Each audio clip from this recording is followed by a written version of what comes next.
আসসালামু আলাইকুম বন্ধুরা, আশা করি আপনারা সবাই অনেক ভালো আছেন। Welcome to my YouTube channel. বন্ধুরা, আপনারা হয়তোবা ইতিমধ্যে জেনে গেছেন আজকের ভিডিওটি আমি কি নিয়ে তৈরি করেছি। তারপর আপনাদেরকে একটু বলি, আজকের ভিডিওটি আমি তৈরি করেছি যারা এসএসসি শিক্ষার্থী রয়েছেন এবং এসএসসি পরীক্ষা উত্তীর্ণ হয়েছেন তাদের জন্য। দেখা গেছে অনেক শিক্ষার্থী বন্ধুরা রয়েছেন যারা এখনও অনেকে কনফিউশনে রয়েছেন যে আপনি যে পয়েন্টটি পেয়েছেন সেই পয়েন্টে আপনি কোন কোন কলেজে অ্যাপ্লাই করতে পারবেন এবং কোন কোন কলেজে আপনি এই পয়েন্টে চান্স পাবেন। আপনারা অনেকেই কনফিউশন রয়েছেন এই সকল বিষয় নিয়ে, এবং আপনি যে জেলায় থাকেন বা যে এলাকায়, সেই জেলা বা এলাকার যে সকল সরকারি এবং বেসরকারি কলেজগুলো রয়েছে সেই কলেজগুলোতে কত পয়েন্টে আপনি অ্যাপ্লাই করতে পারবেন এবং টোটাল কতগুলো সিট রয়েছে আপনার কিছুই জানা নেই। দেখা গেছে এই কনফিউশনের কারণে যখন আমাদের কলেজের অ্যাপ্লাইগুলো শুরু হয়ে যাবে তখন আপনি অ্যাপ্লাই করতে গেলে যখন কলেজের চয়েসগুলো দিবেন তখন দেখা গেছে অনেক সমস্যার সম্মুখীন হতে হয় আগে থেকে না জানার কারণে। তো বন্ধুরা, এই সকল সমস্যার সমাধানের জন্য আজকের আমার ভিডিওটি তৈরি করা, এবং বন্ধুরা আপনাদেরকে আমি এই ভিডিওতে দেখাবো কি আপনারা যে জেলায় থাকেন না কেন সেই জেলার যে কয়টি সরকারি এবং বেসরকারি কলেজ রয়েছে সকল কলেজের কতগুলো সিট রয়েছে এবং কত পয়েন্টে আপনি অ্যাপ্লাই করতে পারবেন, টোটাল একটি লিস্ট আপনারা কিভাবে অনলাইনের মাধ্যমে বের করে দেখতে পারেন সেই প্রসেসটি আজকের ভিডিওতে আমি বন্ধুরা আপনাদেরকে দেখাবো, এবং এটি সারা বাংলাদেশের সকল জেলার মানুষই দেখতে পারবেন। তো বন্ধুরা, আশা করি আমার ভিডিওটি আপনাদের ভালো লাগবে, এবং ভালো লেগে থাকলে অবশ্যই আমার ভিডিওতে একটি লাইক এবং কমেন্ট করবেন। এর ফলে বন্ধুরা আমাদের এরকম আরও ভিডিও বানাতে আরও উৎসাহ পাই, এবং বন্ধুরা অবশ্যই এরকম আরও ভিডিও পাওয়ার জন্য অবশ্যই আমার চ্যানেলে সাবস্ক্রাইব করে রাখবেন, তাহলে বন্ধুরা আপনারা আমার ভিডিওটি খুব সহজেই পেয়ে যাবেন। তো বন্ধুরা সামনে যখন অ্যাডমিশন শুরু হবে তখন আপনারা কিভাবে ঘরে বসে আপনার কলেজে অ্যাপ্লাই করতে পারেন ভিডিওতে আমার এই ইউটিউব চ্যানেলে দিব। তো বন্ধুরা, এর জন্য আমার চ্যানেলটি অবশ্যই সাবস্ক্রাইব করে রাখবেন। তো বন্ধুরা চলুন কথা না বাড়িয়ে সেই প্রসেসটি আমরা দেখে নেই।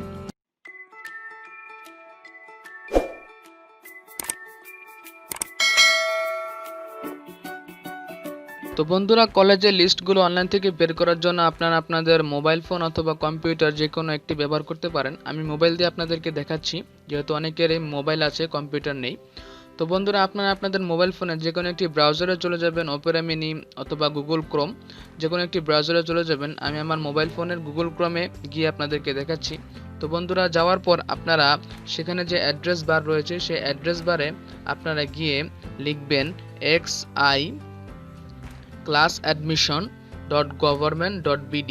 বন্ধুরা, আপনারা দেখতেই পাচ্ছেন এখানে অ্যাড্রেস বার একটি অ্যাড্রেস লেখা রয়েছে, এটি আপনারা লিখবেন।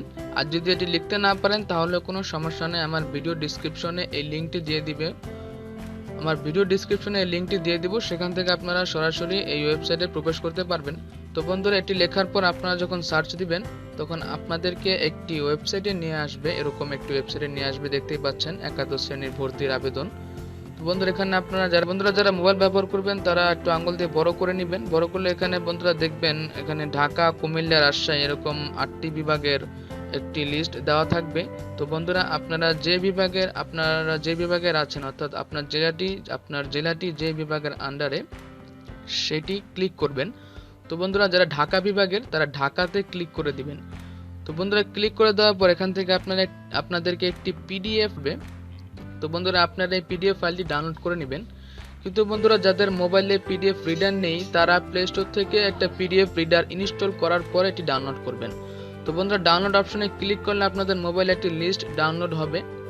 তো বন্ধুরা, লিস্টটি ডাউনলোড করার পর আপনারা একটু মোবাইল যারা ব্যবহার করবেন একটু আঙ্গুল দিয়ে বড় করলেই দেখতে পাবেন এখানে আপনার এই ঢাকা বিভাগের যে কয়েকটি জেলা রয়েছে সকল জেলার প্রত্যেকটি সরকারি বেসরকারি কলেজের নাম সহ এখানে আপনারা একটু ডান পাশে গেলে দেখতে পাবেন শিফট, ভার্সন, গ্রুপ নেম এবং আপনার যে মেইন জিপিএ, অর্থাৎ আপনি কত পয়েন্টে অ্যাপ্লাই করতে পারবেন, টোটাল সবকিছু দেওয়া থাকবে। এবং এখন কতগুলো সিট রয়েছে এখানে প্রত্যেকটি গ্রুপে, সায়েন্সের, হিউম্যানিটিস, বিজনেস স্টাডিজ সকল সিট এখানে আপনারা দেখতে পারবেন। বন্ধুরা, এই লিস্টটি কিন্তু অনেক বড়, এখানে অনেক বড় দেখতেই পাচ্ছেন। এখানে আপনার ঢাকা বিভাগের যতগুলো জেলা রয়েছে, আপনার ফরিদপুর, গাজীপুর, কিশোরগঞ্জ সকল জেলার কিন্তু এখানে আপনার লিস্ট পেয়ে যাবেন। এখানে একটু নিচে গেলে দেখতে পারবেন এখানে অনেকগুলো লিস্ট রয়েছে, বন্ধুরা এখানে দেখতে পাবেন আপনারা। তো বন্ধুরা, আপনারা যে বিভাগের সে বিভাগের আপনারা এখানে দেখবেন ফরিদপুর, এখানে অনেকগুলো জেলার যে সকল কলেজগুলো রয়েছে সকল কলেজের আপনার ইনফরমেশন দেওয়া রয়েছে। এখান থেকে আপনারা আপনাদের পছন্দ অনুযায়ী যে জেলায় থাকেন সেই জেলার কলেজগুলো লিস্ট করে নিয়ে আপনারা যখন অ্যাডমিশন জন্য অ্যাপ্লাই করবেন তখন চয়েসগুলো দিয়ে দিতে পারবেন ইজিলি। তো বন্ধুরা, এই ছিল আজকের ভিডিও। যদি ভিডিওটি আপনাদের ভালো লেগে থাকে অবশ্যই আমার ভিডিওতে একটি লাইক এবং কমেন্ট করে জানাবেন, এর ফলে আমরা আরও উৎসাহ পাবো।